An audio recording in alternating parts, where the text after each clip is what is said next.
दी छोड़ सतगुरु रामपाल जी परमेश्वर जी की जय हो। परम पिता परमात्मा सारी सृष्टि के रचनहार कुल मालिक असंख्य ब्रह्मांडों के स्वामी जगत गुरु तीनों लोकों में प्रवेश करके सबका भरण पोषण करने वाले राजाधिराज आत्माधार नाथों के नाथ देवों के देव महादेव सर्वेश्वर महेश्वर मृत्युंजय अजरो अमर आदि अनादि सनातनी प्रभु जगत पिता जगदीश्वर श्री श्री 1008 की उपाधि के वास्तविक अधिकारी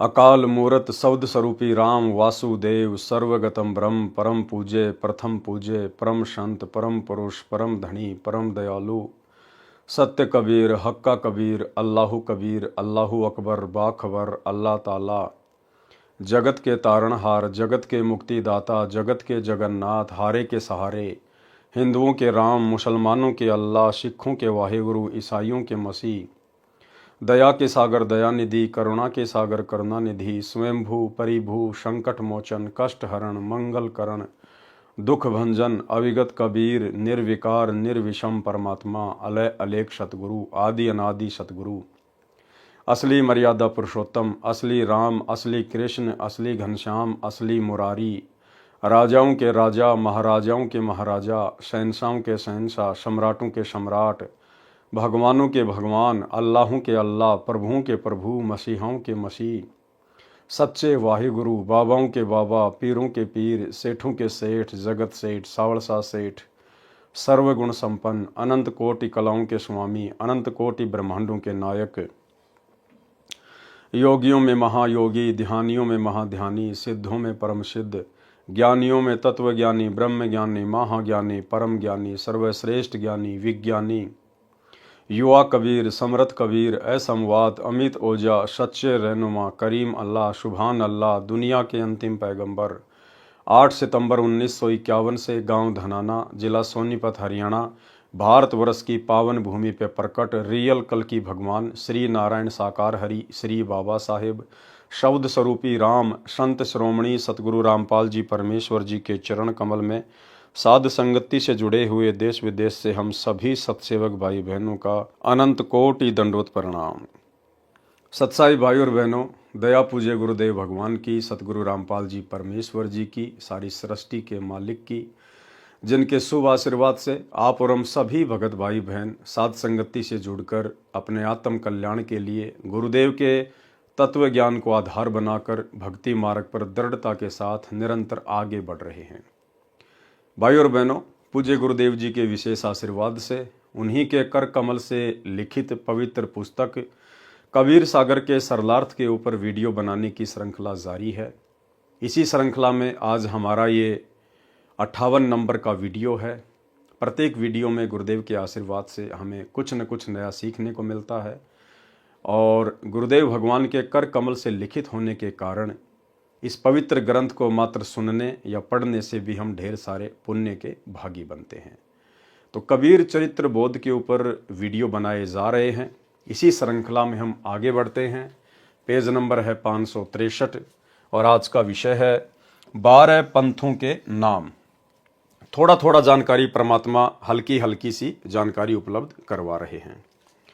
कबीर सागर अध्याय कबीर चरित्र बोध पृष्ठ 1870 पर 12 पंथों के नाम लिखे हैं, जिनमें 12वां पंथ संत गरीबदास गांव छुडानी वाले का लिखा है। मैं रामपाल दास सन 1988 में संत गरीबदास जी के पंथ में संत स्वामी राम देवानंद जी महाराज से दीक्षा लेकर जुड़ा हूँ। मैंने 17 फरवरी 1988 फाल्गुन अमावस्या को स्वामी राम देवानंद जी से दीक्षा ली थी। ये दास रामपाल दास हरियाणा प्रांत में सिंचाई विभाग में सिविल कनिष्ठ अभियंता जूनियर इंजीनियर सिविल के पद पर सरकारी नौकरी करता था। स्वामी जी ने सितंबर 1993 में मुझे सत्संग तथा पाठ करने का आदेश दिया। मैं नौकरी भी करता था और छुट्टी वाले दिन पाठ तथा सत्संग भी करता था। फिर मार्च 1994 में मेरे को अपना उत्तराधिकारी बना दिया तथा नामदान करने का आदेश दे दिया। मैं मई 1995 तक तो छुट्टियों में केवल सेवा करता रहा, परंतु मई 1995 में सरकारी नौकरी से त्यागपत्र दे दिया, जो हरियाणा सरकार द्वारा सन 2000 में स्वीकृत किया गया है। नौकरी से त्यागपत्र देकर दिन रात परमेश्वर की सेवा में निकल पड़ा। हजारों की संख्या में नए भगत मेरे शिष्य हो गए। फाल्गुन शुदी प्रथमा एकम विक्रमी संवत 2054 यानी सन 1997 मार्च में परमेश्वर कबीर जी मुझे कुछ समय के लिए एक साधु वेश में मिले तथा कहा कि सार शब्द प्रदान करने का समय उचित है। सार शब्द देना प्रारंभ कर दे। उस समय से पहले न तो मेरे गुरुजी ने किसी को सार शब्द दिया था, केवल मेरे को आदेश हुआ है सार शब्द देने का। कारण यह है कि परमेश्वर कबीर जी ने धर्मदास जी को तो सार शब्द दे दिया था, परंतु उसको आगे किसी को न देने की प्रतिज्ञा करवाई थी। एक चीज ध्यान रखना भाई और बहनों, हमने तो शिक्षा लेनी है, शिक्षा। और निकट भविष्य में जब गुरुदेव भगवान अपनी लीला पूरी करके और अपने सतलोक धाम को चले जाएंगे, उसके बाद हम भाई बहन किसी प्रकार से धोखा ना खा जाएं। यहाँ एक बात कही गुरुदेव भगवान ने, आप और हम भाइयों ने थोड़ा विचार करना चाहिए उस पर। क्या कह रहे हैं परमात्मा? सन 1997 मार्च में परमेश्वर कबीर जी मुझे कुछ समय के लिए एक साधु वेश में मिले।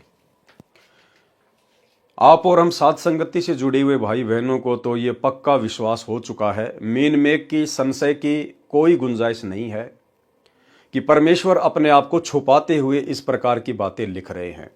अन्यथा सतगुरु रामपाल जी परमेश्वर स्वयं ही कबीर भगवान हैं।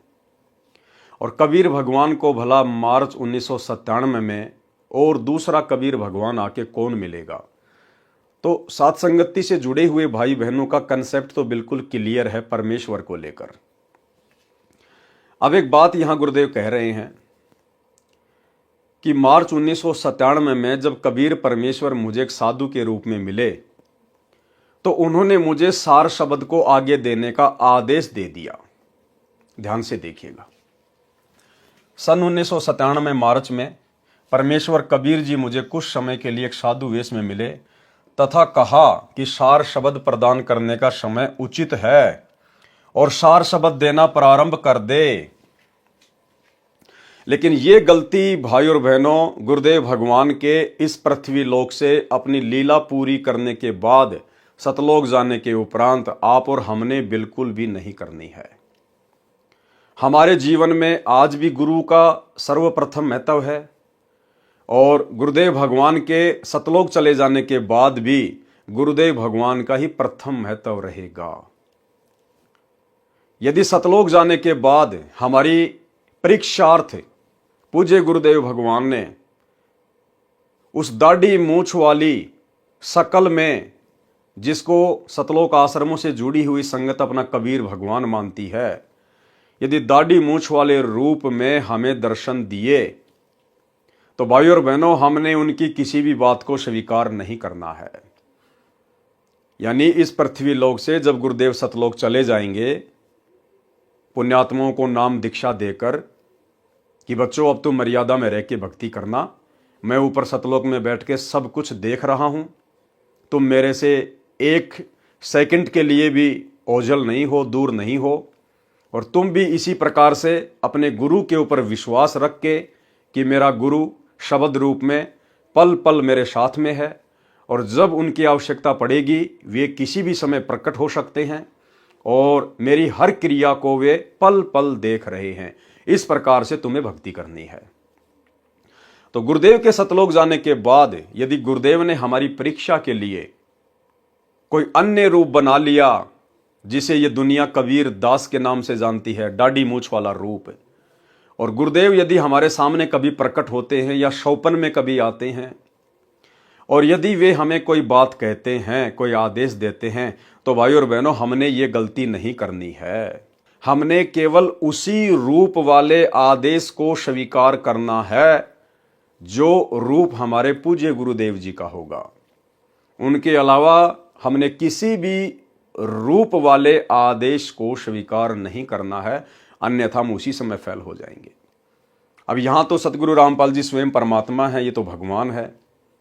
हालांकि भक्ति का जो नियम है वो यही होता है कि शिष्य को केवल अपने गुरु का ही आदेश फॉलो करना होता है, लेकिन सतगुरु तो स्वयं कबीर परमात्मा है, इसलिए इनके ऊपर यह कंडीशन लागू नहीं है। इसलिए गुरुदेव भगवान कह रहे हैं कि 1997 में मुझे कबीर परमात्मा आके मिले और आगे सार शब्द देने का आदेश दिया। जबकि भक्ति नियम अनुसार तो शिष्य ने अपने गुरु की ही बात माननी पड़ती है, और गुरु यदि पूर्ण है तो शरीर त्यागने के बाद भी शिष्य के समक्ष प्रकट हो जाएगा। लेकिन यहां मामला अलग है, क्योंकि यहां जो आदरणीय राम देवानंद जी थे वे केवल सतगुरु रामपाल जी के मुंह बोले गुरु थे। असल में सतगुरु रामपाल जी उनके सतगुरु थे।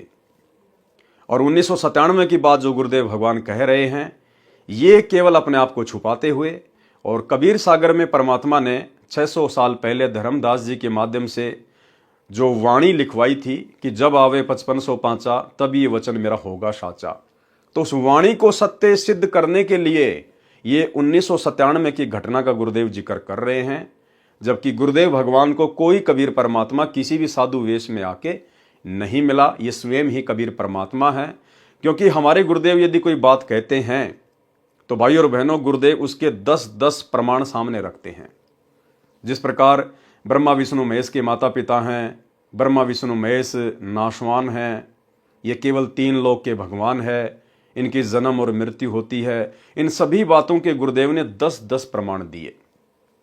लेकिन मार्च 1997 में सतगुरु रामपाल जी को कबीर परमात्मा साधु वेश में मिले और सार शब्द देकर अंतर ध्यान हो गए, इस बात का आपको कहीं कोई प्रमाण, कहीं कोई सबूत नहीं मिलेगा। और ना हमें चाहिए, क्योंकि हमें पता है कि गुरुदेव लीलामय तरीके से ये बात यहां पर क्यों लिख रहे हैं, अपने आप को छुपाते हुए। तो अब हम भाई बहनों ने समझ में आ जानी चाहिए पूरी लीला इस परमेश्वर की, जितनी हमारे लिए समझना आवश्यक है।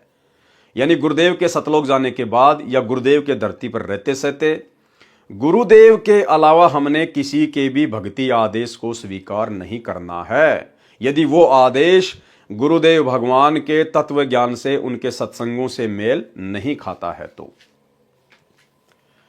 मार्च 1997 में परमेश्वर कबीर जी मुझे कुछ समय के लिए एक साधु वेश में मिले तथा कहा कि सार शब्द प्रदान करने का समय उचित है, सार शब्द देना प्रारंभ कर दे।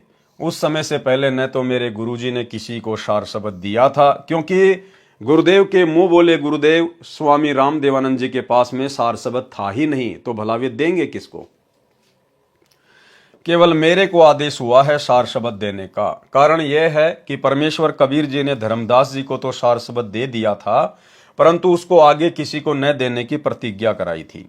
धर्मदास जी वृद्ध अवस्था के कारण परिवार मोह में फंसकर प्रतिज्ञा तोड़ना चाहते थे और अपने पुत्र चूड़ामणि को शतनाम तथा सारनाम बताना चाहते थे।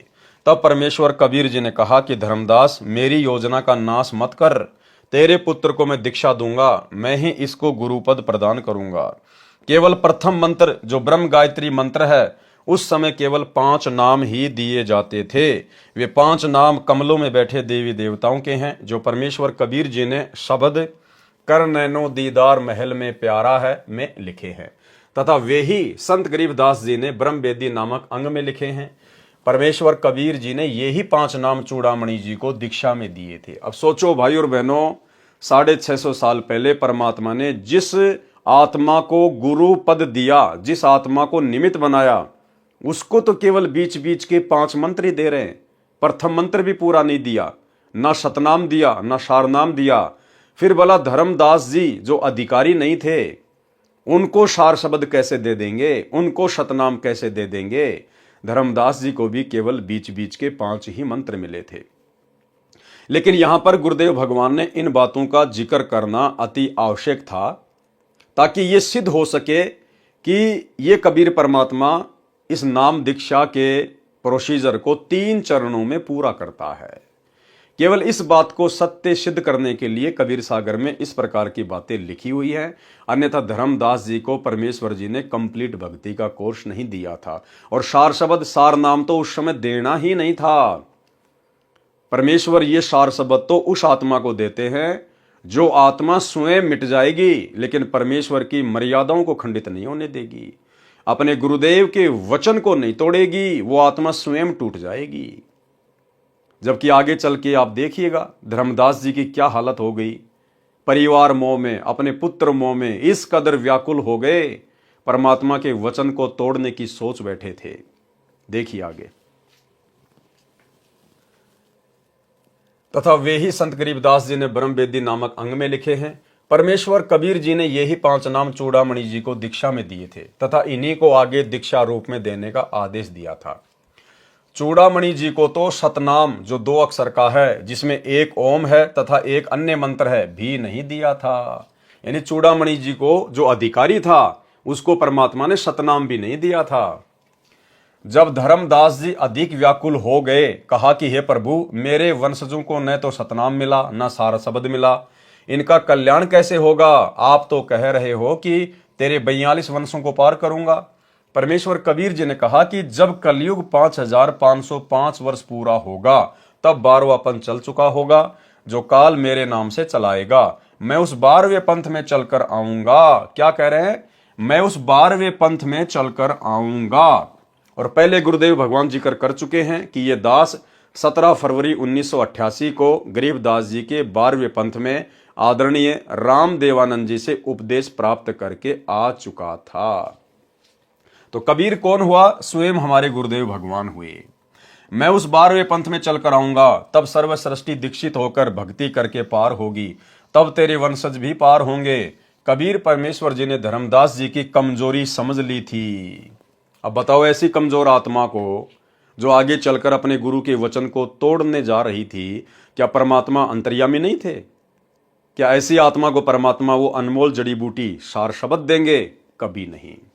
कबीर परमेश्वर जी ने धर्मदास जी की कमजोरी समझ ली थी। कहा था कि कबीर सागर अध्याय कबीर वाणी में पृष्ठ 137 983 पर, धर्मदास मेरी लाख दुहाई, मूल शब्द कहीं बार न जाई, पवित्र ज्ञान तुम जग में भाखो, मूल ज्ञान गोई तुम राखो। मूल ज्ञान बाहर जो पर ही, बिचली पीढ़ी हंस नहीं तरही, 33 अरब ज्ञान हम भाखा, मूल ज्ञान गोए हम राखा। मूल ज्ञान तुम तब लग छुपाई, जब लगी 12 पंथ मिट जाई। जीव धर्म बोध पृष्ठ 1937 पर लिखा है कि सत्य कबीर वचन, धर्मदास मेरी लाख दुहाई, सार शब्द बाहर ना जाई, सार शब्द बाहर जो परी है, बिचली पीढ़ी हंस नहीं तरी है। युगन युगन तुम सेवा कीन्या, सार शब्द तब ही पहचीन्या, अंकुरी जीव होए जो कोई, सार शब्द अधिकारी सोई। धर्मदास तब वचन उचारा, तारो मोही सहित परिवारा, पितामह सखा समेता, सब ही पार कर कृपा की नेता।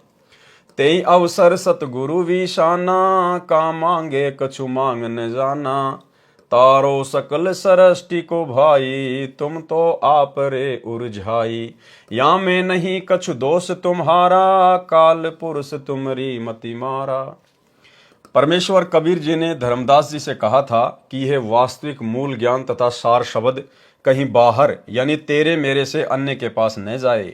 यदि यह सार शब्द बाहर चला गया तो बिचली पीढ़ी यानी जब कलयुग 5505 वर्ष बीतेगा, वह कलयुग में भक्ति का मध्य वाला चरण होगा।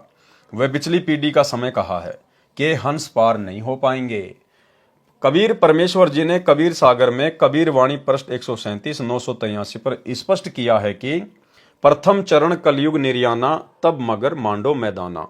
भावार्थ, परमेश्वर कबीर जी ने कलयुग का प्रथम चरण यानी प्रथम पीढ़ी का समय वह कहा है जिस समय वे मगहर नगर से सशरीर सत्यलोक गए थे। इसलिए कहा है कि वह प्रथम चरण होगा। फिर कलयुग के अंत में तो कोई भी व्यक्ति योग्य नहीं रहेगा, सब कृतघ्नी हो जाएंगे। इसलिए बिचली पीढ़ी का समय वह बताया है जब कलयुग 5505 वर्ष पूरा हो जाएगा। इसलिए कहा था कि उस समय तक ये सार शब्द तथा यथार्थ ज्ञान गुप्त रखना है। यह भी स्पष्ट किया है कि मैंने 33 अरब वाणी बोल दी है, परंतु मूल ज्ञान तत्व ज्ञान गुप्त ही रखा है। वह तो 13वें पंथ में आकर सब अंधेरा मिटाऊंगा। क्या कह रहे हैं? वह तो 13वें पंथ में आकर, ये नहीं कहा कि 13वें पंथ में अपनी आत्मा को भेजकर। और जहां जहां परमेश्वर इस प्रकार के शब्दों का यूज करते हैं कि मैं अपना अंश भेजूंगा, तो भाई और बहनों, गुरुदेव भगवान अपने आप को छुपाते हैं और जगह जगह परमात्मा स्पष्ट भी कर रहे हैं कि वह तो 13वें पंथ में आकर सब अंधेरा मिटाऊंगा। और वैसे भी भाई और बहनों, इस काल लोक में फैला ये अज्ञान का अंधेरा उस कबीर परमेश्वर के अलावा भला और मिटा भी कौन सकता है।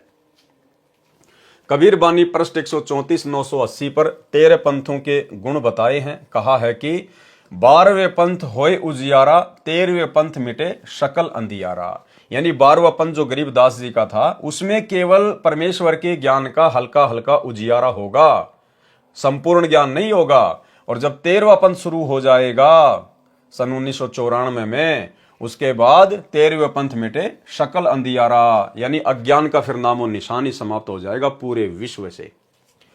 भावार्थ, 12वां पंथ संत गरीबदास जी का है। उनके द्वारा परमेश्वर कबीर जी ने अपनी महिमा तथा यथार्थ ज्ञान की वाणी गूढ़ शब्दों में बुलवाई तथा लिखवाई।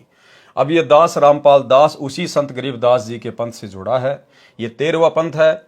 अब सब अज्ञान अंधेरा समाप्त हो गया है। कबीर सागर में जीव धर्म बोध पेज 1937-1938 पर जो वाणी ऊपर लिखी है, उनमें धर्मदास जी ने परमेश्वर कबीर जी से याचना की है कि हे प्रभु, मेरे पितामह यानी दादा पिता तथा परिवार को पार कर दो। तब परमेश्वर कबीर जी ने कहा कि तूने क्या मांगा, तुम्हें मांगना भी नहीं आया, मैं तो सारी सृष्टि को पार कर दूं, ये तेरा दोष नहीं है, तेरी बुद्धि काल निरंजन ने समाप्त कर दी है। अब बताओ भाई और बहनों, सार शब्द देने की बाद की बातें हो रही हैं। ये परमात्मा कह रहे हैं तेरी बुद्धि काल ने समाप्त कर दी है, तो वो अंतर्यामी परमात्मा भला धर्मदास जी को कैसे सार शब्द दे देते। तुम्हें मांगना भी नहीं आया, मैं तो सारी सृष्टि को पार कर दूं, ये तेरा दोष नहीं है, तेरी बुद्धि काल निरंजन ने समाप्त कर दी है। अधिक ज्ञान अनुराग सागर के सारांश में पढ़ें, उसमें स्पष्ट किया है कि तेरे 42 पीढ़ी के यानी बिंद वालों की मुक्ति नाद यानी जो शिष्य परंपरा से गुरु पद पर होगा उससे होगी, यानी सतगुरु रामपाल जी से। अनुराग सागर पृष्ठ 138 256 से 142 260 तक के सारांश में इसी पुस्तक में पढ़ें, अनुराग सागर के पृष्ठ 142 260 पर। बिंद तुम्हारा नाद संग जावे, देखत दूत मन ही पछतावे। यानी धर्मदास जी की जो वंश परंपरा वाले हैं, जो दामा खेड़ा वाले हैं या अन्य जो नकली कबीर पंथी हैं, वो यदि बिंद तुम्हारा यानी धर्मदास जी का बिंद, धर्मदास जी के वंशज नाद संग जावे। नाद कौन? सतगुरु रामपाल जी परमेश्वर, जो कि शिष्य परंपरा के तहत जिन्होंने 1994 में अपना 13वां कबीर पंथ शुरू किया है। उसके बाद देखत दूत मन ही पछतावे, उसके बाद जो काल के दूत हैं वो मन ही मन में पछताएंगे कि ये आत्माएं तो पार हो जाएंगी। परमेश्वर कबीर जी ने जान लिया कि धर्मदास को कोई भी मेरी शिक्षा प्रभाव नहीं कर रही है। अब देखो भाई और बहनों, आपको कितने प्रमाण मिलेंगे कि धर्मदास जी को परमेश्वर ने ओरिजिनल सार शब्द नहीं दिया, ओरिजिनल सार नाम नहीं दिया। यहां बार बार क्या कह रहे हैं गुरुदेव कि धर्मदास के ऊपर मेरी एक भी शिक्षा का असर नहीं हुआ, एक भी शिक्षा का, तो भला कैसे उनको सार नाम दे देते परमात्मा। परमेश्वर कबीर जी ने जान लिया कि धर्मदास को मेरी कोई भी शिक्षा प्रभाव नहीं कर रही है। वृद्ध अवस्था के कारण इसका दिमाग डगमग हो चुका है। तब धर्मदास जी को परमेश्वर कबीर जी उड़ीसा में उस स्थान पर ले गए जहां परमेश्वर कबीर जी ने पत्थर के चोरा यानी चबूतरे पर बैठकर समुद्र को रोककर जगन्नाथ का मंदिर टूटने से बचाया था, जिसे अब जगन्नाथपुरी के नाम से जाना जाता है। धर्मदास जी को वहां ले जाकर परमेश्वर कबीर जी ने ज्ञान पुनः दृढ़ किया। बार बार मन में दोष आने से कि नाम बता दूं अपने परिवार को, जो परमेश्वर कबीर जी यानी गुरु जी की आज्ञा का उल्लंघन करने का विचार था, उससे वे नाम रहित हो चुके थे।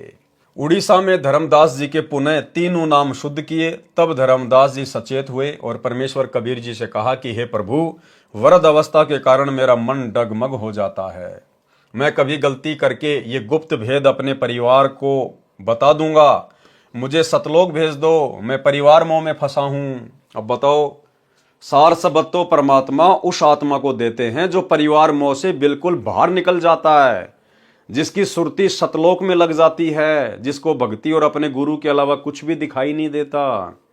और धर्मदास जी अपनी कितनी बड़ी कमजोरी सिद्ध कर रहे हैं कि भगवान मुझे सतलोक भेज दो, मैं तो बूढ़ा हो गया, मेरा दिमाग डगमग हो गया, मैं कभी भी आपका ये गुप्त भेद अपने वंशजों को बता दूंगा। तो ऐसी आत्मा को भला कैसे परमात्मा वो अनमोल नाम देंगे। तब परमेश्वर कबीर जी ने धर्मदास जी के परिवार के समक्ष, यानी उस समय चूड़ामणि पुत्र तथा पत्नी आमिनी देवी भी उपस्थित थे, जीवित को पृथ्वी में समाधि दे दी, यानी जीवित को मिट्टी में दबा दिया। अब यहाँ कुछ एक भगत भाई बहनों को शंका हो जाती है कि भाई जब धर्मदास जी को परमात्मा ने जीवित ही मिट्टी में दबाया तो धर्मदास जी को तो बड़ी तकलीफ हुई होगी, उनकी तो श्वासें रुक गई होंगी, वो तो तड़प तड़प के मरे होंगे। परमात्मा ने ऐसा क्यों किया? भगवान तो वैसे भी शरीर छुड़वा सकता था। तो भाई और बहनों, हमने अपने गुरुदेव भगवान की, अपने परमात्मा की किसी भी लीला पर संदेह व्यक्त नहीं करना चाहिए। परमेश्वर का कोई भी कार्य होता है वो लीलामय होता है। आपको दो उदाहरण देते हैं। सबसे पहला उदाहरण तैमूर लंग का। जब तैमूर लंग को परमेश्वर ने खाना खाते खाते तैमूर लंग की माँ की प्रार्थना पर कि महाराज जी दया करो, हम बहुत गरीब हैं, थोड़ा धन दे दो, तो परमेश्वर ने एक लोहे की सांकल उठाई और तैमूर लंग की पीठ में जोर जोर से 7 मारी। और तैमूर की माँ ने सोचा कि ये महात्मा तो पागल है, कोई पागल, इतना सोचा ही था, परमात्मा अंतर्ध्यान हो गए। बाद में तैमूर लंग ने बताया कि माँ, आपने बाबा के बारे में ऐसा नहीं सोचना चाहिए था। हे माँ, जब वो बाबा मेरी पिटाई कर रहे थे, मुझे तो पता भी नहीं चल रहा था कि बाबा मेरी पिटाई कर रहा है, मुझे तो महसूस ही नहीं हुआ। सबसे पहला उदाहरण तो ये। दूसरा उदाहरण आपको एक भगत का इंटरव्यू सुनाते हैं, भगत करमवीर दास, झज्जर, हरियाणा से। काफी समय पहले से गुरुदेव भगवान से जुड़ चुका था और उसको कोई बीमारी हो गई, कोई तकलीफ हो गई शरीर में, और डॉक्टर जब उसके शरीर से मवाद निकालते थे इंजेक्शन से तो उसको भयंकर पीड़ा होती थी, भयंकर पीड़ा, चिल्लाता था। एक समय उसने परमात्मा से अर्ज करी, अरदास करी कि हे परमेश्वर दया करो, दया करो। तो गुरुदेव भगवान ने उसको दर्शन दिए और परमेश्वर ने कहा कि बेटा ले तू ये मंत्र जाप करना जिस समय वो डॉक्टर तेरी मवाद निकालने के लिए आए। उसने ऐसा ही किया। जिस समय डॉक्टर आए उसने वो शब्द उच्चारण किया जो भी गुरुदेव भगवान ने उसको दिया, और उसके बाद उसको महसूस भी नहीं हुआ कि डॉक्टरों ने कब मेरे शरीर से मवाद निकाल ली है। डॉक्टर भी हैरान कि भाई आज आप चिल्लाए क्यों नहीं, आप रोए क्यों नहीं, आपको तो हम लोग जो है पकड़ पकड़ के मवाद निकाला करते थे और आज हमने उसी प्रोसीजर से मवाद निकाली है और आपको महसूस भी नहीं हुआ। तब उसने कहा जी ये बातें आपकी समझ से बाहर की हैं। ये छोटा सा इंटरव्यू है, सुन लीजिए। नमस्कार सर। सत साहिब जी। सर क्या नाम है आपका? मेरा नाम है जी करमवीर दास। करमवीर जी आप कहाँ से हैं? मैं गांव बागपुर से जी, जिला झज्जर, हरियाणा से। सर संत रामपाल जी महाराज से कब जुड़े आप? मैं संत रामपाल जी महाराज से जी सन 2004 में कबीर प्रकट दिवस पर। सर संत रामपाल जी महाराज से नाम उपदेश लेने से पहले क्या आप कोई भक्ति साधना भी करते थे? जी हमको किसी भी पंथ से नहीं जुड़े थे। एक गांव में दादा दुनियाड़ा की मंडी थी जी, वहाँ पर मंगलवार को जोत लगाते थे, प्रसाद चढ़ाते थे जी। वैसे मैं गुड़गामा भी गया, हमारे पास बेरी देवी का मंदिर है, वहाँ भी धोख मारते थे जी। मेन मतलब हम किसी की पूजा नहीं करते थे जी। सर जी उनकी हमें भक्ति का उनका ज्ञान ही नहीं था। हम देवी की पूजा करते थे, कढ़ाई करते थे, लेकिन देवी का असली मंत्र का भी नहीं पता था। तो उनसे लाभ क्या होता हमें? कुछ भी नहीं जी। सर संत रामपाल जी महाराज से नाम दीक्षा लेने के बाद आपको क्या लाभ हुए? संत रामपाल जी महाराज से नाम लेने के बाद जी बहुत फायदे हुए जी। पहला फायदा तो यही हुआ मेरे को कि मैं 2006 में जब करोथा कांड आर्य समाज ने किया तो जी आर्य समाज जी मेरी परचून की दुकान थी, गांव में अकेला था और धूम्रपान की कोई चीज़ न रखने के कारण मैं गांव में प्रसिद्ध था। मेरे को यही बोलते थे भाई रामपाल की दुकान पर जाएंगे, तो गैल पढ़ लिए जी। मैंने जी नाम खंडित कर दिया तो एक ने मेरे पे गाल दी जी और मैं बहुत तगड़ा बीमार हो गया। उससे पहले मेरी भविष्यवाणी हो रही थी कि जब आप 42 साल के हो जाएंगे तो आपकी डेथ हो जाएगी, लेकिन वो भविष्यवाणी मैं भूल गया था जी। तो गाल गलने के बाद में मैं इतना बीमार पड़ गया जी, मेरे को पता ही नहीं मेरे साथ क्या हो रहा है। कहीं से भी दवाई लो जी, कोई भी दवाई असर नहीं करें। तो मैं एक दिन गुरुजी ने रात को 12 बजे जब काल कहते हैं कि ये तपस्या पर भूनता है, तो मेरे को महसूस हो रहा था जी, मेरे को मन बिल्कुल नंगा और तपस्या पर काल मेरे को भून रहा था। गुरुजी ने आकर मेरे हाथ पकड़ कर उठाया और कहा, बेटे क्या कर रहे हो? क्या करूं गुरुजी, कि मेरे साथ बंदर गैल पड़ लिए, इसलिए मैंने नाम खंडित कर दिया जी। गुरुजी ने कहा, जी आपको पहले ही सूचित किया गया था कि 2006 में एक तूफान आएगा, लेकिन हम तुच्छ बुद्धि जीव उसको नहीं समझ सके जी। उसके बाद जी मैं मेडिकल में गया। मेडिकल में गुरुजी को मेरे साक्षात दर्शन होते रहे जी। जब जोत बत्ती करता तो गुरुजी जैसे आप मेरे सामने हैं ये है, तो ऐसे गुरुजी मेरे पास रहते और मैं गुरुजी से बातें करता रहता। तो घर वाले कहते इसके दिमाग में फ़र्क हो गया भाई, ये गर्म गोली खा गया, अरे कुछ ही बैंडता। गुरुजी ने मेरे को सतलोक दिखाया जी, तीनों लोगों का ज्ञान करवाया। मैं घर की सारी बात बताता रहा, लेकिन गुरुजी घर वालों ने मेरे पे विश्वास नहीं किया। बड़ा भाई तो ये कहता भाई इसके दिमाग में फ़र्क हो गया। जब मैंने कहा कि आपने गरीबदास की वाणी सुनी है, गरीबदास को भी बावला बता दिया था, इस क्या कर ले इस दुनिया साणी को, तो मैं सच बोल रहा हूँ, लेकिन मेरे को विश्वास, मेरी बात पर विश्वास नहीं किया। जब मेरे को मेडिकल रोहतक में ले जाया गया तो मेरे कमर में पानी बता दिया जी। पहले दिन पानी निकालने लगे तो जी पानी नहीं निकला। गुरुजी संत रामपाल जी के दर्शन हुए, वो मेरे साथ में खड़े हो गए, मेरे टीचर के पास मैं पड़ा हुआ था। तो संत गुरु रामपाल जी महाराज ने से मैंने अरदास लगाए, गुरुजी ये मेरे कमर में पानी बताते हैं, पानी है नहीं। गुरुजी ने आदेश दिया, वो पानी तो कल भी नहीं था और आज भी नहीं निकला। माँ गुरुजी ये फिर मेरे को वैसे करते हैं, दर्द इतना होता कि धरती आसमान एक हो जाता।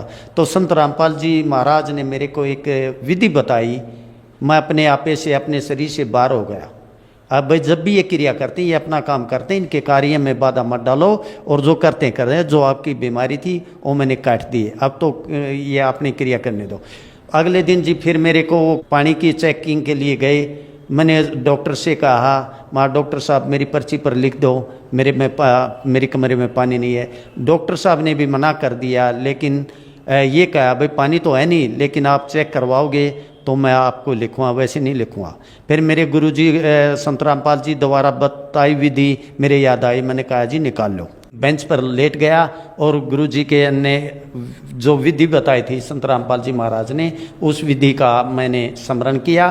तो उन्होंने पानी निकाला, पानी निकला नहीं। मेरे को पता नहीं मेरे साथ क्या हो रहा है। तो जब वो कहे, बड़ा भाई था, छोटा लड़का था जी, तो वो कहने लगे चल भाई उठ। तो मैं हंस रहा था, तो वो कहने लगे भाई कल तो तू किलकी मार के रो रहा था, आज तू हंस रहा है। मैंने उनको यही कहा, आज मेरे पास कोई शक्ति थी, मालिक मेरे साथ में खड़े थे, उन्होंने मेरे को ये दिया, मेरे को किसी प्रकार का भी कोई दर्द नहीं हुआ। तो भाई और बहनों, आप लोगों को यकीन हो जाना चाहिए, जब ये परमात्मा अपनी लीला करता है तो लीला को कोई समझ भी नहीं पाता है।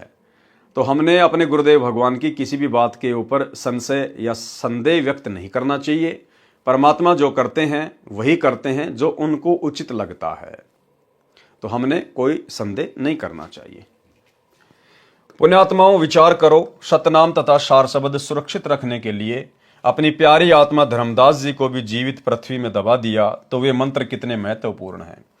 जैसा कि धर्मदास जी से परमेश्वर कबीर जी ने कहा है, जीव धर्म बोध पृष्ठ 1934 पर, युगन युगन तुम सेवा कीन्या, ताते सार शब्द में चीन्या। भावार्थ, हे धर्मदास, तुमने युगों युगों भक्ति की है, तब तुझे ये सार शब्द समझ में आया है, तब ही ये तुझे मिला है। तो हे प्रिय पाठकों, विचार करो, आप पिछली पीढ़ी में जन्मे हो और जिन्होंने दीक्षा ले ली और अब सार शब्द भी मिल चुका है, तो आप कितने पुण्यकर्मी हो। इसलिए यह दीक्षा लेकर मर्यादा में रहकर भक्ति करके कल्याण करवाना।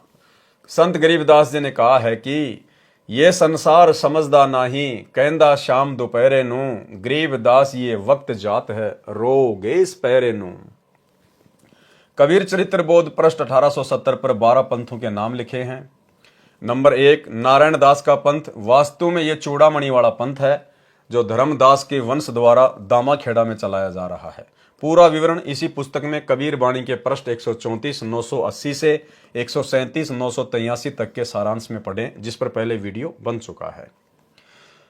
कृपया देखें कबीर सागर की अध्याय कबीर चरित्र बोध के पृष्ठ 1870 की फोटोकॉपी, जिसमें 12वां पंथ गरीबदास जी का है। ये सत्य है। दूसरा, जागू यानी यागू दास ये भी ठीक है, शेष सब सत्य हैं, परंतु प्रथम नारायण दास गलत है, क्योंकि नारायण दास ने तो परमेश्वर कबीर जी का ज्ञान स्वीकार ही नहीं किया था। वे तो आजीवन श्री कृष्ण पुजारी रहे थे।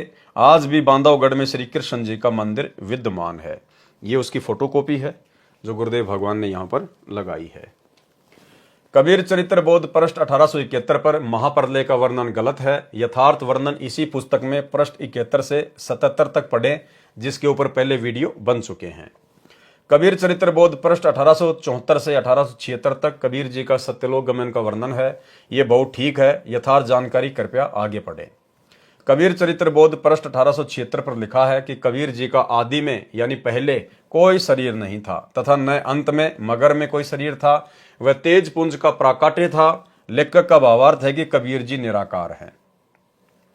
कबीर चरित्र बोध पेज 1884-1885 पर कबीर जी के लोक और हंसों का वर्णन गलत है। लिखा है कि जब मुक्त हंस सतलोक में जाता है तो उसके शरीर का प्रकाश करोड़ों सूर्य तथा चांद से भी अधिक हो जाता है। यह गलत वर्णन है। यथार्थ ज्ञान यह है कि एक मुक्त हंस के शरीर का कुल प्रकाश 16 सूर्यों के समान होता है। कबीर चरित्र बोध पेज 1886 पर लिखा है कि जब संसार से मुक्त होकर जीव शतलोक में प्रवेश करता है तो वहां के हंस यानी जीव नीचे से गए हंसों की आगवानी के लिए सतलोक से बाहर निकलते हैं, गले मिलते हैं, प्रसन्न होकर कहते हैं कि बहुत दिनों से बिछुड़े हंस आज हमसे मिले हैं। सब मिलजुल कर सत्य पुरुष के दर्शन कराने को लेकर जाते हैं। सत्य पुरुष के निकट जाकर दंडवत प्रणाम करते हैं। शतलोक में वास यानी निवास करते हैं। आओ विचार करें। एक तरफ तो कबीर पंथी कहते हैं कि शतलोक में सत्य पुरुष केवल प्रकाश है, साकार नहीं है। फिर सत्य पुरुष के दर्शन करना, उसके निकट जाकर दंडवत प्रणाम करना, ये भी लिखा है। फिर लिखा है कि जब नीचे से मुक्त सतलोक जाते हैं तो वहां के निवासी सतलोक से बाहर निकल कर आते हैं। क्या सतलोक कोई चूहों का घर या बिल है? उससे निकल कर बाहर आते हैं। यह है उआबाई का ज्ञान जो अनुभवहीन व्यक्तियों द्वारा कहा गया है। यथार्थ ज्ञान आप जी इसी पुस्तक में सृष्टि रचना में पढ़ें। कबीर चरित्र बोध में आप जी ने सत्य तथा असत्य ज्ञान पढ़ा। कबीर चरित्र बोध तो बहुत है, परंतु यहां लिखने लगूं तो इतनी मोटी पुस्तक और तैयार हो जाएगी, इसलिए यह अलग से लिखी जाएगी। फिर भी परमेश्वर को पहचानने के लिए पर्याप्त विवरण लिखा है। प्रभु कबीर जी का मगर से सशरीर सतलोक गमन तथा सूखी नदी में नीर बहाना। उसके बाद इस भ्रम को तोड़ने के लिए कि जो मगर में मरता है वह गधा बनता है और काशी में मरने वाला स्वर्ग जाता है, बंदी छोड़ कहते हैं कि सही विधि से भक्ति करने वाला प्राणी चाहे वह कहीं पर भी प्राण त्याग दे, वह अपने सही स्थान पर ही जाएगा। इस प्रकार भाइयों और बहनों, आज गुरुदेव भगवान की गैर हाजिरी में आप यदि मर्यादा में है और सही भक्ति कर रहे हैं तो आपने कहीं भी किसी भी सतलोक आश्रम में जाकर धक्के खाने की आवश्यकता नहीं है। परमात्मा शब्द रूप में पल पल आपके साथ है। यदि आप मर्यादित हैं तो, यदि आप गुरु को परमात्मा मान रहे हैं तो परमेश्वर आपके घर पर, आपके घट में पल पल विराजमान है। उन अज्ञानियों का भ्रम निवारण करने के लिए कबीर साहिब ने कहा कि मैं मगर में मरूंगा और सभी ज्योतिषी वाले देख लेना कि मैं कहां जाऊंगा, नरक में जाऊंगा या स्वर्ग से भी ऊपर शतलोक में। कबीर साहिब ने काशी से मगर के लिए प्रस्थान किया। वीर सिंह बघेला और बिजली खान पठान ये दोनों ही सतगुरु के शिष्य थे। वीर सिंह ने अपनी सेना साथ ले ली। अब देखना भाइयों और बहनों, वीर सिंह को भी भला कैसे सार शब्द मिला होगा। जब धर्मदास जी को नहीं दिया तो वीर सिंह को कहां से दिया होगा। लेकिन परमेश्वर ने जो जिक्र किया है कि फिर उसको सार शब्द दिया, केवल यह सत्य साबित करने के लिए कि कबीर परमात्मा 650 साल पहले 3 चरणों में नाम दीक्षा दिया करते थे। अन्यथा आप जी वीर सिंह बघेल की हरकतें अब आप देखेंगे तो आपकी समझ में आ जाएगा कि सार शब्द लेने के बाद भला ऐसी हरकतें कौन कर सकता है। अपने गुरु को शरीर में कौन मान सकता है। वीर सिंह ने अपनी सेना साथ ले ली कि कबीर साहेब वहां पर अपना शरीर छोड़ेंगे। इस शरीर को लेकर हम काशी में हिंदू रीति से अंतिम संस्कार करेंगे। यदि मुसलमान नहीं मानेंगे तो लड़ाई करके सब को लाएंगे। सेना भी साथ ले ली। अब इतनी बुद्धि है हमारी। कबीर परमेश्वर जी हर रोज शिक्षा दिया करते थे कि हिंदू मुसलमान दो नहीं है। अंत में फिर वही बुद्धि क्या कह रहे हैं। कबीर परमेश्वर जी हर रोज शिक्षा दिया करते थे कि हिंदू मुसलमान दो नहीं है, अंत में फिर वही बुद्धि। सन 1994 से गुरुदेव रोज यही ज्ञान दे रहे हैं कि जीव हमारी जाति है, मानव धर्म हमारा, हिंदू मुस्लिम सिख ईसाई धर्म नहीं कोई न्यारा, सब एक परमात्मा के बच्चे हैं।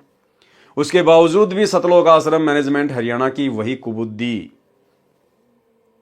मध्य प्रदेश में बजरंग दल वालों ने, विश्व हिंदू परिषद वालों ने बांग्लादेश के मुसलमानों के खिलाफ अपना रोष प्रकट किया, धरने प्रदर्शन किए और दुर्बुद्धि के शिकार सतलोक आश्रम मैनेजमेंट हरियाणा वाले, इनके कोऑर्डिनेटरों ने संगत को इकट्ठा किया और बांग्लादेश के मुसलमानों के खिलाफ विरोध प्रदर्शन में विश्व हिंदू परिषद और बजरंग दल वालों के साथ में बैठा दिया।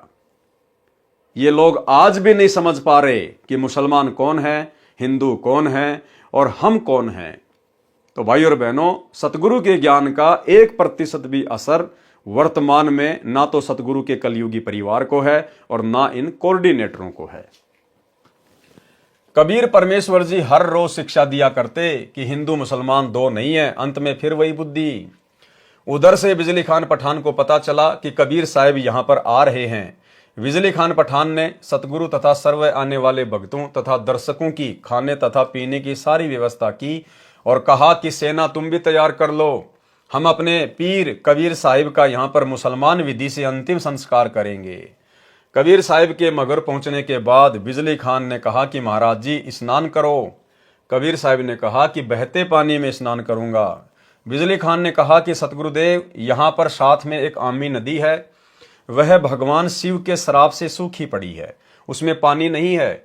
जैसी व्यवस्था दास से हो पाई है पानी का प्रबंध करवाया है, आपके स्नान के लिए प्रबंध किया है, लेकिन संगत बहुत आ गई, इनके नहाने की तो बात नहीं बन पाएगी। पीने का पानी पर्याप्त मात्रा में बाहर से मंगवा रखा है। कबीर साहिब ने कहा कि वह नदी देखे कहां पर है। उस नदी पर जाकर साहिब ने हाथ से ऐसे इशारा किया था जैसे यातायात का सिपाही रुकी हुई गाड़ियों को जाने का संकेत करता है। वह आमी नदी पानी से पूरी तरह भरकर चल पड़ी। बोलो सतगुरुदेव की जय। सत साहेब, ये आमी नदी वहां पर अभी भी विद्यमान है। सबने जय जयकार की। साहिब ने कहा कि एक चादर नीचे बिछाओ, एक मैं ऊपर ओढ़ूंगा, क्योंकि वे जानी जान तो थे। कहने लगी कि ये सेना कैसे ला रखी है तुमने। अब बिजली खान पठान और वीर सिंह बघेला आमने सामने खड़े हैं। उन्होंने तो मुंह लटका लिया और बोले नहीं। वे दूसरे हिंदू और मुसलमान बिना नाम वाले बोले कि जी हम आपका अंतिम संस्कार अपनी विधि से करेंगे। दूसरे कहते हैं कि हम अपनी विधि से करेंगे। चढ़ा ली बाहें, उठा लिए हथियार तथा कहने लगे कि आ जाओ। कबीर साहब ने कहा, रे नादानो, क्या मैंने यही शिक्षा दी थी 120 वर्ष तक? इस मिट्टी का तुम क्या करोगे? चाहे फूंक दो या गाड़ दो, इससे क्या मिलेगा? तुमने क्या शिक्षा ली मेरे से? भाइयों और बहनों, आज दया हुई है साध संगति से जुड़े हुए सत्सेवक भाई बहनों के ऊपर। अन्यथा आज भी 2014 बरवाला कांड के बाद सतगुरु की संगत में बिजली खान पठान और वीर सिंह बघेला की तरह जमकर लड़ाई झगड़े होते, जमकर मारकाट होती। यदि अपने सत्सेवक बच्चों पे परमात्मा ज्ञान की रजा ना बख्शते तो हम जहां जहां भी साथ संगतियां रखते थे, जहां जहां भी हम समागम करते थे, गुरुदेव को भोग लगाते थे, ज्ञान आधार से चर्चा करते थे, तो सतलोक आश्रम मैनेजमेंट हरियाणा को यह रास नहीं आता था। इनको लगता था अगर सभी आत्माएं इसी प्रकार से ज्ञान से परिचित हो जाएंगी और घर बैठकर गुरु को भगवान मानकर भक्ति करने लग गई तो हमारे आश्रमों में कौन आएगा, हमारा धार्मिक धंधा कैसे चलेगा। इन्होंने हर संभव प्रयास किया साथ संगतियां रुकवाने का, पुलिस वालों को भेजकर, पुलिस वालों को पैसे देकर, उनको शराब पिलाकर इन्होंने भक्तों को पिटवाया, गुरुदेव की फोटोओं को फिकवा दिया, हलवे राम को इन्होंने फिकवा दिया, बेरहमी से भक्तों को मारा पीटा, मुकदमे लगाए। भाई और बहनों, यदि परमात्मा सत्सेवकों के ऊपर अपनी विशेष रजा ना बख्शते, हमारा ज्ञान योग ना खोलते, यदि हमारे अंतःकरण में परमात्मा डर पैदा ना करते कि भाई अगर गुरु नाराज हो गया तो फिर किस लिए हम भक्ति कर रहे हैं। हमने इनकी गालियां खाई, हमने इनकी मार सही, हमने इनके मुकदमे सहे, लेकिन हमने उफ तक नहीं किया, उफ तक। जबकि 2 हाथ तो हमारे भी थे, लठ वगैरह तो वहां हमारे पास भी होते थे। चक्कू वगैरह, अन्य सामग्री वगैरह सबके पास होती है। लेकिन हमने कभी भी सत्सेवकों ने उफ तक नहीं किया। इनकी गालियां खाई, इनकी मार खाई, इनके डंडे खाए। अन्यथा भाइयों और बहनों, आज भी वही महाभारत हो जाता, वही महाभारत है। लेकिन सतगुरु की विशेष रजा, विशेष मेहर साध संगति से जुड़े हुए भगत भाई बहनों पर, और इसका प्रतिफल भाइयों और बहनों अब आने वाले समय में मिलेगा, आने वाले समय में। क्योंकि सतगुरु के विशेष नजदीक, उनकी विशेष सेवाओं में केवल सतसेवक भाई बहन ही 24 घंटे उपस्थित रहेंगे। और जिन्होंने अपनी अज्ञानता और नादानी और मूर्खता का परिचय दे दिया बरवाला कांड के बाद, लड़ाई झगड़े करके, मार पिटाई करके, गुरुदेव के सत्संगों के विरुद्ध कुकर्म करके, आने वाले समय में भाइयों और बहनों उन लोगों को गुरु के दर्शन भी दुर्लभ होंगे, दर्शन भी दुर्लभ। इससे क्या मिलेगा? तुमने क्या शिक्षा ली मेरे से? सुन लो, यदि झगड़ा कर लिया तो मेरे से बुरा नहीं होगा। वे जानते थे कि ये कबीर साहिब परम शक्ति युक्त हैं, यदि कुछ कह दिया तो बात बिगड़ जाएगी। शांत हो गए, पर मन में यही था कि शरीर छोड़ने दो, हमने तो यही करना है। वे तो जानी जान थे, उस दिन गृह युद्ध शुरू हो जाता, सत्यानाश हो जाता, यदि साहेब अपनी कृपया न बख्शते। कबीर साहिब ने कहा कि एक काम कर लेना, तुम मेरे शरीर को आधा आधा काट लेना, परंतु लड़ना मत। ये मेरा अंतिम आदेश सुन लो और मानो। इसमें जो वस्तु मिले उसको आधा आधा कर लेना।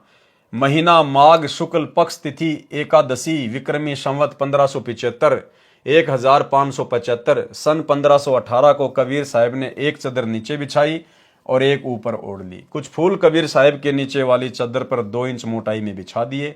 थोड़ी सी देर में आकाशवाणी हुई कि मैं तो जा रहा हूं सतलोक में, स्वर्ग से भी ऊपर। देख लो चदर उठाकर, इसमें कोई शव नहीं है। जो वस्तु है वे आधी आधी ले लेना, परंतु लड़ना नहीं। जब चद्दर उठाई तो सुगंधित फूलों का ढेर शव के समान ऊंचा मिला। बोलो सतगुरुदेव की जय। सत साहेब। अब सोचिए भाइयों और बहनों, जिस वीर सिंह बघेल की हरकत के कारण उसका गुरु अंत में महादुखी होके सतलोक गमन से पहले यह शब्द कह रहा है कि ये मेरा अंतिम आदेश है, मेरी अंतिम पुकार है, लड़ना मत, मेरे शरीर को काट लेना। भला उस वीर सिंह बघेल को परमात्मा ने कैसे सार शब्द दिया होगा? वीर देव सिंह बघेल और बिजली खान पठान एक दूसरे के सीने से लगकर ऐसे रोने लगे जैसे कि बच्चों की मां मर जाती है। अब भाई रोने से क्या फायदा, अब चिल्लाने से क्या फायदा, अब पछताने से क्या फायदा? जब समय था उस समय सतगुरु को पहचानते, सतगुरु की शिक्षाओं पे चलते, अमल करते। अब सतगुरु के जाने के बाद तुम कितने बड़े भगत बन जाओ, तुम कितने पश्चाताप करो, उन चीजों का कोई लेना देना नहीं होता। फिर तो वहां पर रुदन मच गया। हिंदू और मुसलमानों का प्यार सदा के लिए अटूट बन गया। एक दूसरे को सीने से लगाकर हिंदू और मुसलमान रो रहे थे। कहने लगे कि हम समझे नहीं, ये तो वास्तव में अल्लाह आए हुए थे। और यही गलती, यही पश्चाताप आने वाले दिनों में सतलोक आश्रम मैनेजमेंट हरियाणा, गुरुदेव का कलयुगी परिवार, ये कोऑर्डिनेटर और इन सतलोक आश्रमों से जुड़ी हुई तमाम संगत को होने वाला है कि भाई यदि हम भी समय रहते साध संगति से जुड़ जाते, अपने गुरु को भगवान मान के, घर को आश्रम बना के, ज्ञान को आधार बना के भक्ति करते तो हमारा जीवन सफल हो जाता। लेकिन भाई अब तो कुछ भी हाथ नहीं आया। और ऊपर आकाश में प्रकाश का गोला जा रहा था। बोलो सतगुरुदेव जी की जय। सत साहिब। तो वहां मगर में दोनों धर्मों, हिंदुओं तथा मुसलमानों ने एक एक चद्दर तथा आधे आधे सुगंधित फूल लेकर 100 फुट के अंतर में एक एक यादगार भिन्न भिन्न बनाई, जो आज भी विद्यमान है। तथा कुछ फूल लाकर काशी में, जहां कबीर साहिब एक चबूतरे पर बैठकर सत्संग किया करते थे, वहां काशी चोरा नाम से यादगार बनाई।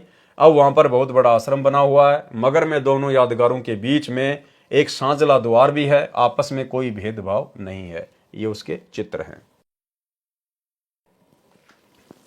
मगर स्थान जहां पर हिंदुओं तथा मुसलमानों द्वारा बनाई गई 7 यादगार। हिंदू और मुसलमान ऐसे रहते हैं कि जैसे माँ जाए भाई रहा करते हैं। उनसे हमने बात की थी तो उन्होंने कहा कि हमारी आज तक धर्म के नाम पर कोई लड़ाई नहीं हुई। वैसे कहाँ सुनी तो घर के घर में हो जाती है, फिर भी हमारी आपस में धर्म के नाम पर लड़ाई नहीं होती है। बिजली खान पठान ने दोनों यादगारों के नाम 500 बीघा जमीन दी, जिसमें हिंदू तथा मुसलमान अपने प्रबंधक कमेटी बनाकर व्यवस्थित किए हैं। ये दास संत रामपाल दास जी महाराज अपने सैकड़ों सेवकों सहित 3 बार इस ऐतिहासिक धार्मिक स्थल को देखकर आ चुके हैं। वहां जाकर ऐसा लगता है जैसे हमने सच्चाई का खजाना प्राप्त हो गया हो। बोलो सतगुरुदेव जी की जय। सत साहेब। गरीबदास जी महाराज जी की वाणी से पारक का अंग। चले कबीर मगर के ताई, तहां वहां फूलन सेज बिछाई। दोनों दिन अधिक प्रभाऊ, दोषी दुश्मन और सब साऊ। तहां बिजली खा चले पठाना, वीर सिंह बघेला पद परवाना। काशी उमटी चली मगर को, कोई न पावे तास डगर को। वैरागी सन्यासी जोगी, चले मगर को शब्द वियोगी। 3 रोज में पहुंचे जाई, तहां वहां सुमरन राम खुदाई। दहू दीन है बाहा जोरी, शस्त्र बांधी लिए भय गोरी। वह गाड़े वह जारन कहीं, दोनों दिन अधिक सो फही। तहां कबीर कहीं एक भाषा, शस्त्र करे सो ताही तलाका। शस्त्र करे सो हमरा द्रोही। क्या कह रहे हैं परमात्मा? क्या कहा उस समय कि जो भी हथियार उठाएगा वो मेरा द्रोही है। शस्त्र करे सो हमरा द्रोही। अब सतलोक आश्रम मैनेजमेंट हरियाणा वालों ने तो भाई और बहनों साथ संगत वालों को लठों से मारा है, लठों से। ये परमात्मा के द्रोही हैं, परमेश्वर के द्रोही। शस्त्र करे सो हमरा द्रोही, जाकी पैज पिछोड़ी होई। सुन बिजली खां बात हमारी, हम हैं शब्द रूप निराकारी। वीर सिंह बघेला विनती करी है, हे सतगुरु तुम किस विधि मरी है।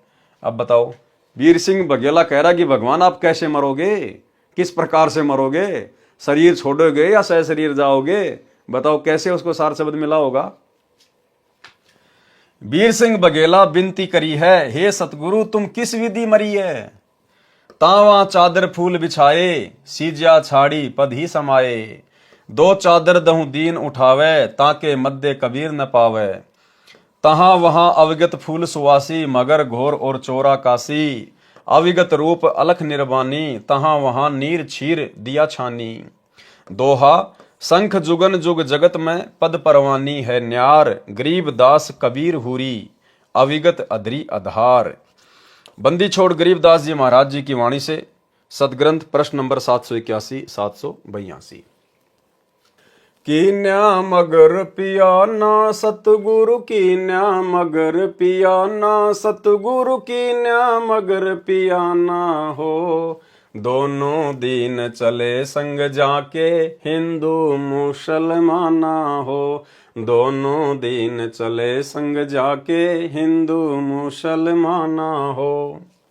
मुक्ति खेत को छोड़ चले हैं, तज काशी अस्ताना हो। मुक्ति खेत को छोड़ चले हैं, तज काशी अस्ताना हो। शाह सिकंदर कदम लेते हैं, शाह सिकंदर कदम लेते हैं, बादशाह सुल्ताना हो। दोनों दिन चले संग जाके, हिंदू मुसलमाना हो। देखो भाई और बहनों, यहां परमात्मा ने मुक्ति खेत कहा है। मुक्ति खेत यानी इस पृथ्वी लोक पर जन्म प्राप्त करके ही मुक्ति प्राप्त की जा सकती है। तो कितना बड़ा सौभाग्य! ये आप और हमारी अपनी कोई कोशिश नहीं है।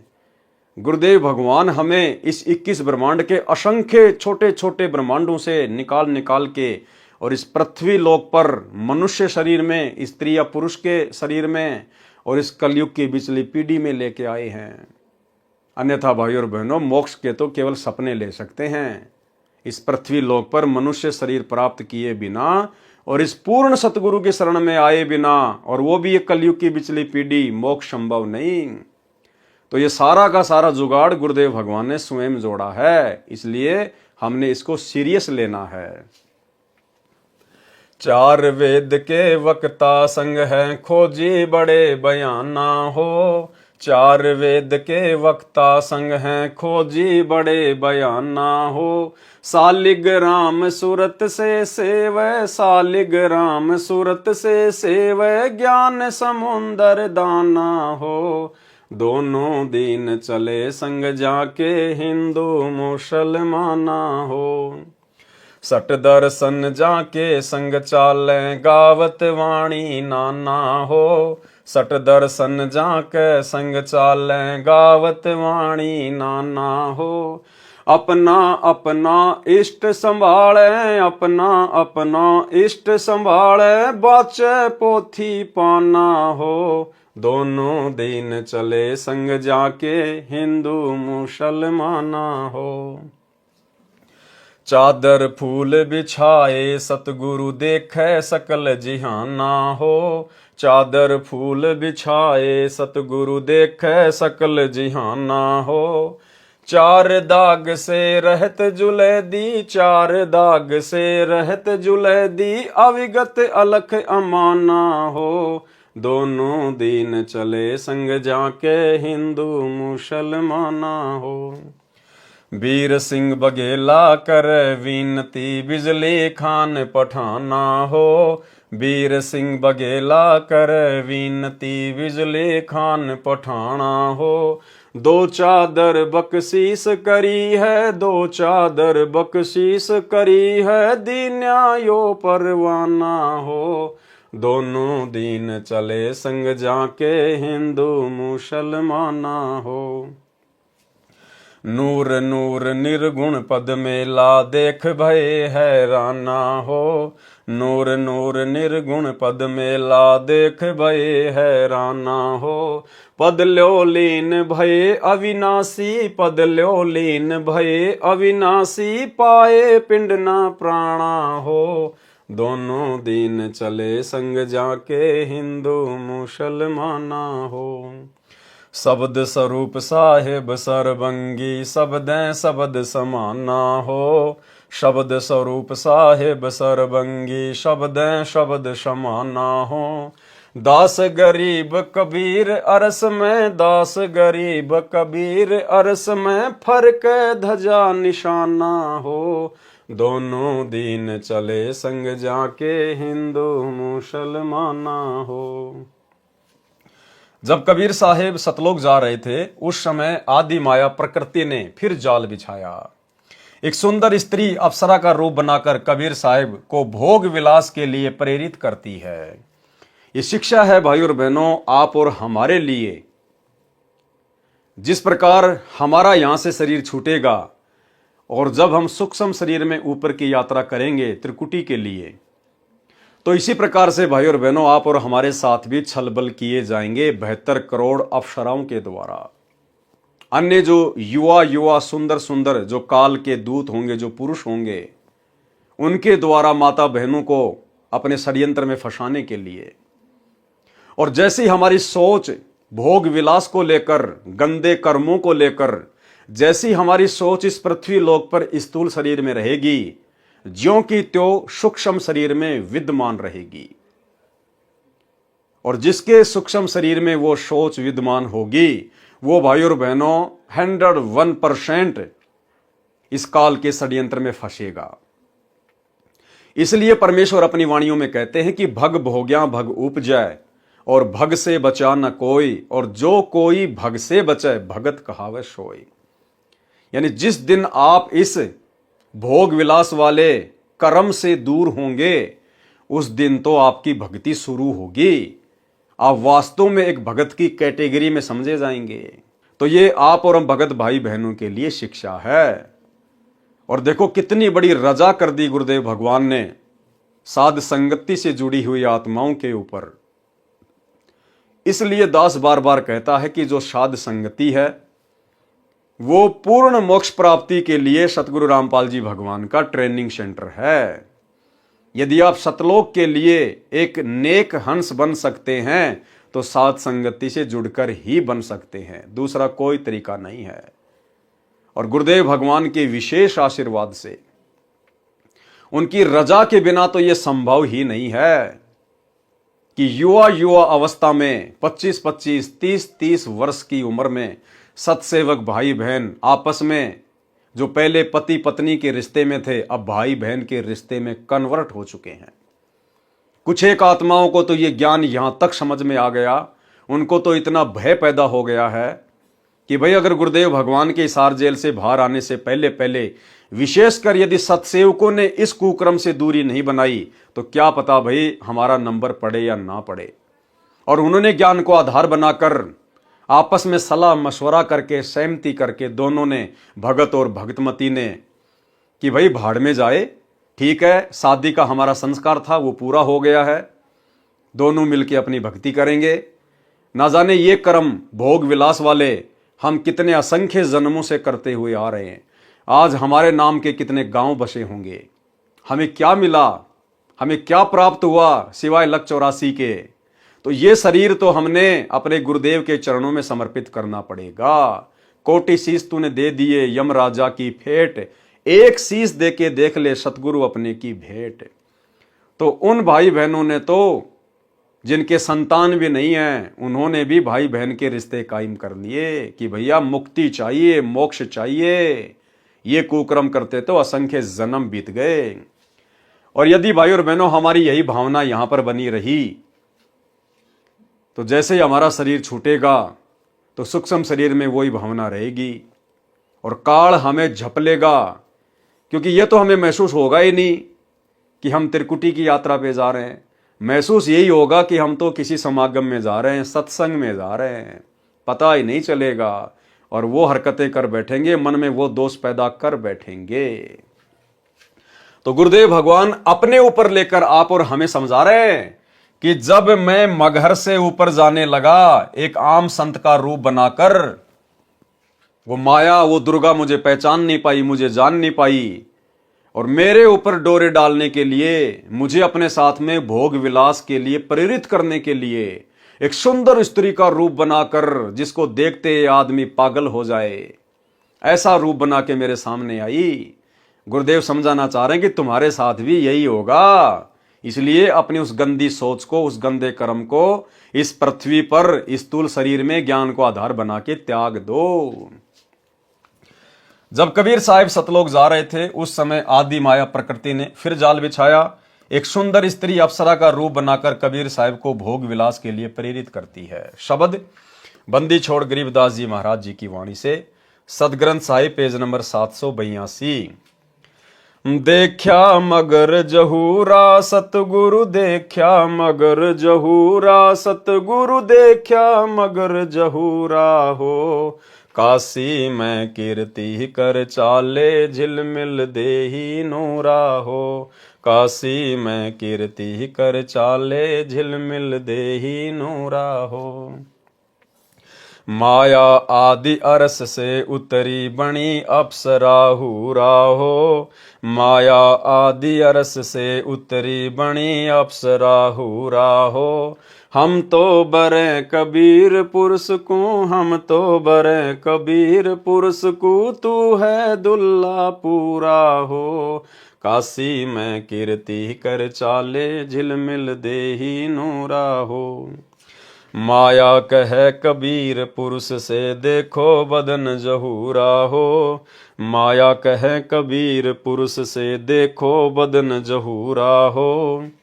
अरस विमान सुरग में मंदिर, अरस विमान सुरग में मंदिर, भोगे हमको सूरा हो। काशी में कीर्ति कर चाले, झिलमिल देही नूरा हो।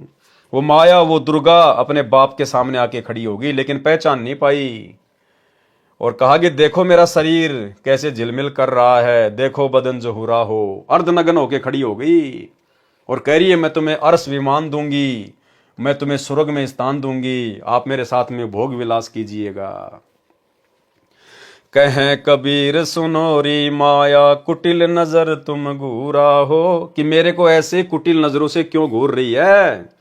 कहे कबीर सुनोरी माया, कुटिल नजर तुम घूरा हो। जिन भोगी सोई कल रोगी, जिन भोगी सोही कल रोगी, हो गए धूरम धूरा हो। काशी में कीर्ति कर चाले, झिलमिल देही नूरा हो। कहते इस माया को, माया के बहुत सारे रूप बताए परमात्मा ने, इसमें स्त्री भोग भी एक माया है। और कहते हैं जिन जिन लोगों ने इस माया को भोगा है मेरी शरण में आने के बाद, कहते हैं वो हमेशा नीचे ही गिरा है। माया कहे कबीर पुरुष से मैं हूँ जग से दूरा हो। माया कहे कबीर पुरुष से मैं हूँ जग से दूरा हो। मैं तुम्हारी पटरानी दासी, मैं तुम्हारी पटरानी दासी, राखों पलक हजूरा हो।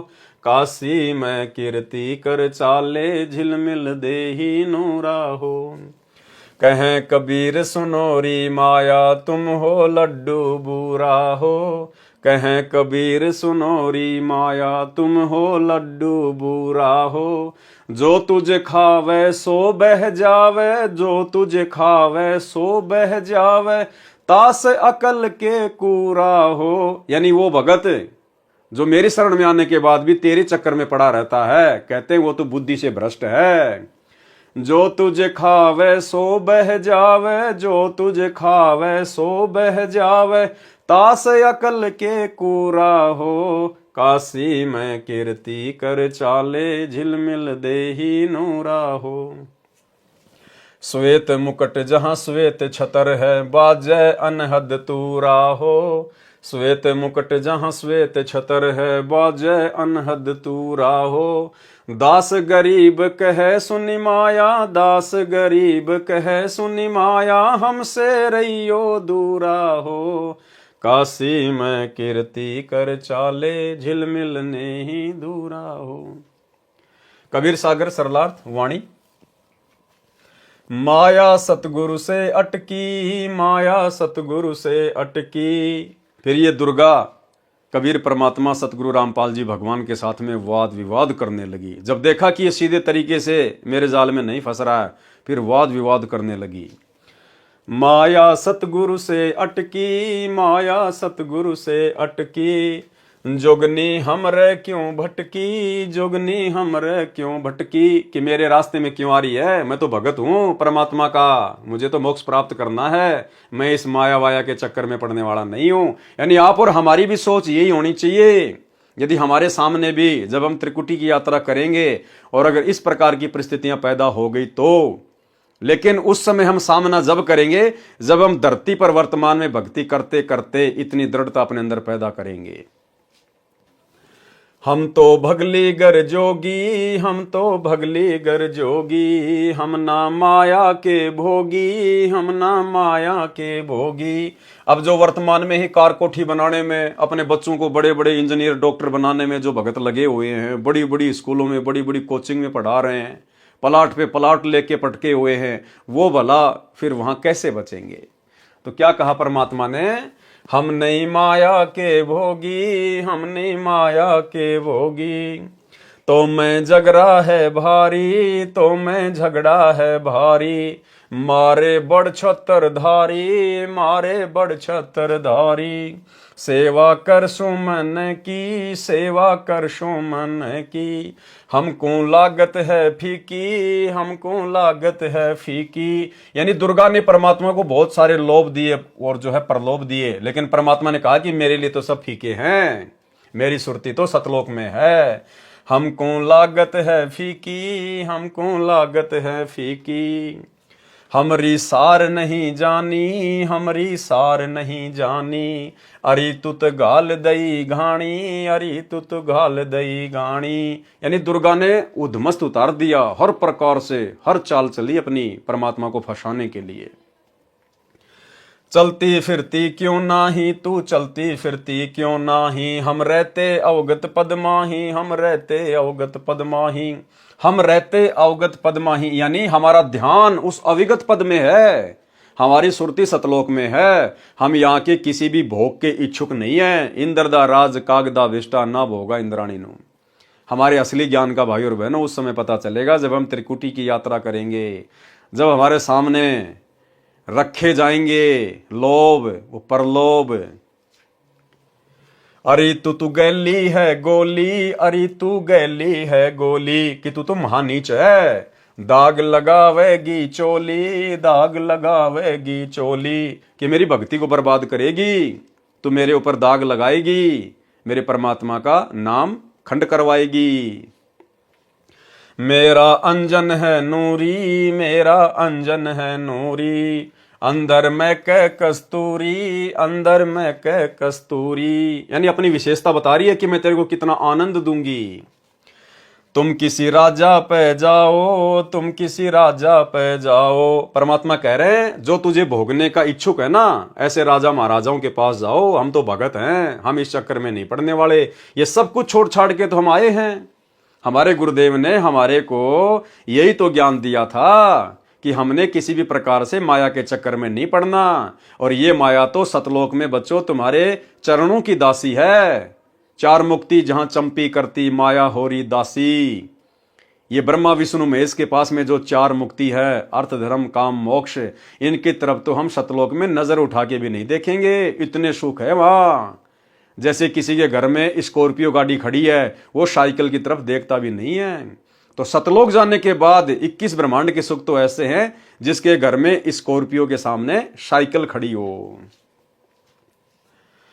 तुम किसी राजा पे जाओ, तुम किसी राजा पे जाओ, हमरे मन नहीं भाओ, हमरे मन नहीं भाओ, मैं तो अर्धंगी दासी, मैं तो अर्धंगी दासी। तो परमात्मा ने क्या समझाया कि आप भक्तों ने भी इसी प्रकार से जवाब देना है कि भैया मैं तो सतलोक का वासी हूं, अब मैं सतलोक का वासी होने जा रहा हूं, अब नहीं फंसने वाले।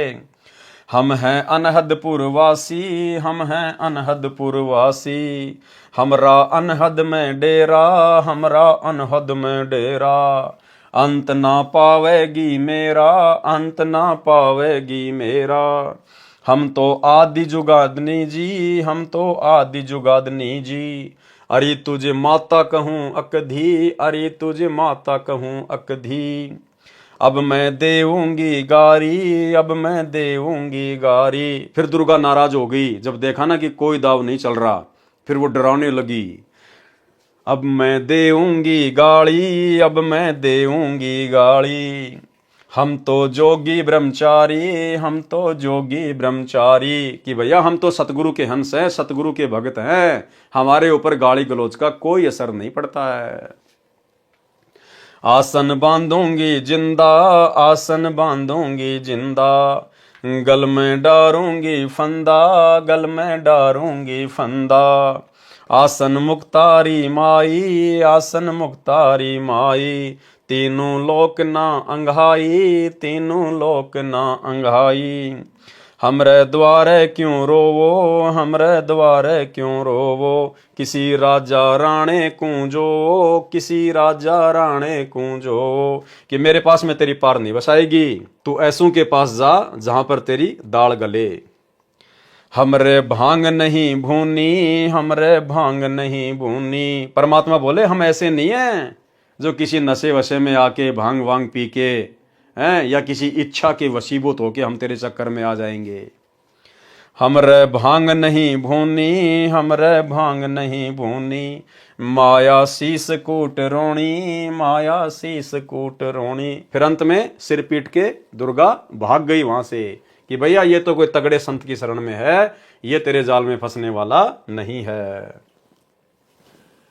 हमरे भांग नहीं भूनी, हमरे भांग नहीं भूनी, माया शीस कूट रोणी, माया शीस कूट रोणी, तू तो जुगनी है खंडी, तू तो जुगनी है खंडी, मोरा फेर चली लंडी, मोरा फेर चढ़ी लंडी। चली गई दुर्गा। आगे शब्द लिखा है परमात्मा ने, आज मोहे दर्शन दियो जी कबीर, आज मोहे दर्शन दियो जी कबीर, सतलोक से चल कर आए, सतलोक से चल कर आए, काटन यम की जंजीर, आज मोहे दर्शन दियो जी कबीर, आज मोहे दर्शन दियो जी कबीर, थारे दर्शन से मारे पाप कटत हैं, थारे दर्शन से मारे पाप कटत हैं, निर्मल होवे जी शरीर, आज मोहे दर्शन दियो जी कबीर, आज मोहे दर्शन दियो जी कबीर। अमृत भोजन मारे सतगुरु जी मैं, अमृत भोजन मारे सतगुरु जी मैं, शब्द दूध की खीर आज मोहे दर्शन दियो जी कबीर, आज मोहे दर्शन दियो जी कबीर।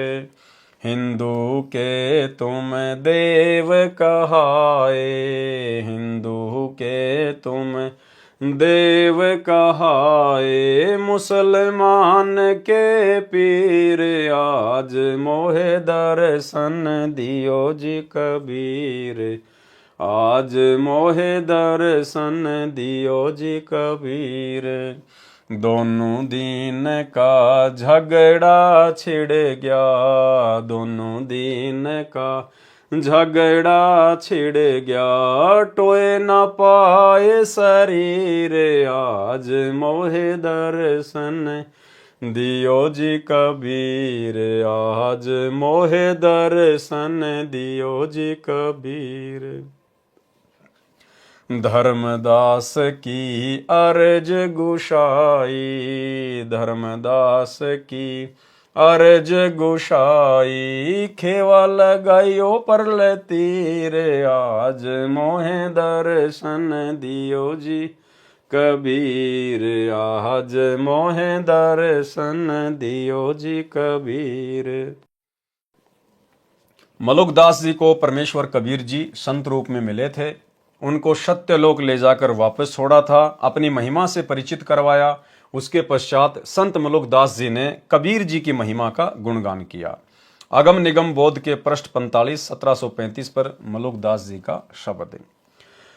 जपोरे मन साहेब नाम कबीर, जपोरे मन साहेब नाम कबीर, एक समय गुरु बंसी बजाई कालंदरी के तीर, एक समय गुरु बंसी बजाई कालंदरी के तीर, सुर नर मुनि सब चकित भये, रुक गया यमुना नीर, जपोरे मन साहेब नाम कबीर।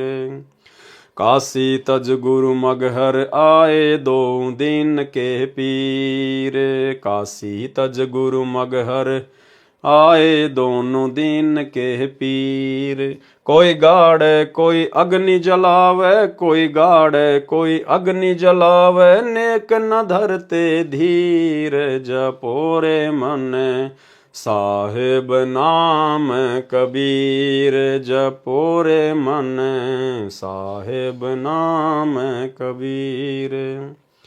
चार दाग से सतगुरु न्यारा अजरो अमर शरीर, चार दाग से सतगुरु न्यारा अजरो अमर।